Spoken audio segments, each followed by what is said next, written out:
የጽናት ድራማ ዛሬ በተለመደው ሰዓት ይለቀቃል ብዬ ተስፋ አደርጋለሁ። ምክንያቱም ሁላችንም በጉጉት እየጠበቅን ነው። ምን ተፈጠረ? አቶ ተስፋዬ ወይንስ አቶ ግርማ የሆነ ችግር ደረሰባቸው? ማን ነው በሽጉጥ የተመታው? ሽጉጡን የያዘው የጽናት አባት አቶ ግርማ ነው።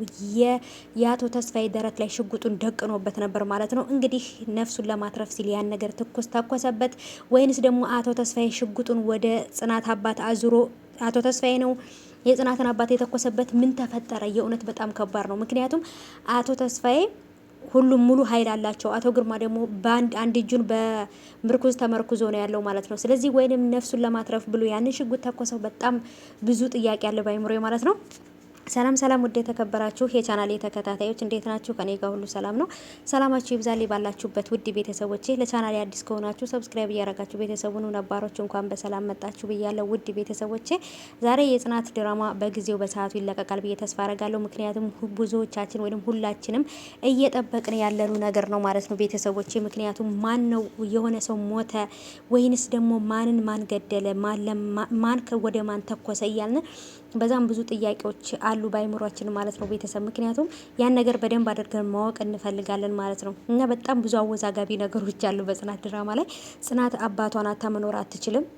ናሆሜም ልክ እንደዛው አባቱ ጠፍቶበት እየፈለገ በጣም በብዙ መከራ ስቃይ ነው ያለው።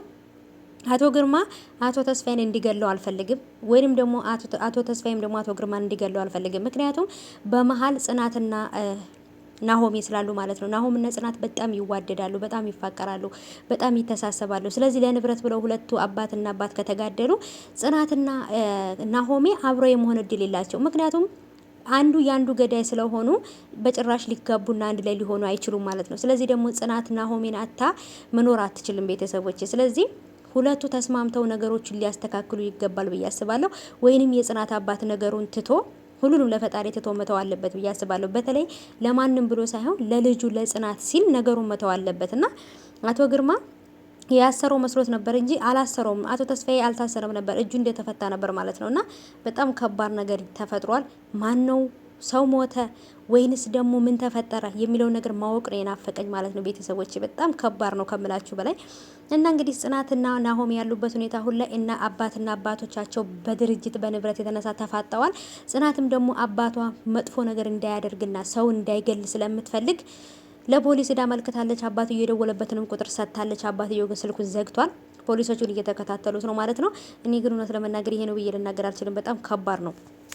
ምክንያቱም የጽናትም አባት አቶ ተስፋዬን ከገደለው በጣም ከባድ ነገር ነው የሚፈጠረው። ምክንያቱም ገዳይና የገዳይ ልጁ ነው፣ የተገዳይ ልጁ ነው። በተለይ አብሮ መኖር አይችሉም ጽናትና በተለይ እኔ ከምንም በላይ ጽናትና ናሆሚ እንዲለያዩ ስለማልፈልግ ነው ማለት ነው። እና ወዶቼ እናንተስ ምን ይመስላችኋል?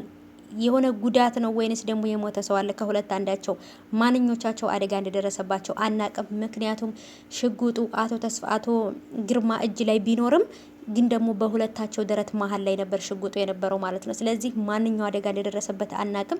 ብቻ ከባድ ነው። ነገሮች በጣም እየተወሳሰፉ ነው ማለት ነው ከምላችሁ በላይ። እኔ እንጃ በጣም ፈርቻለሁ።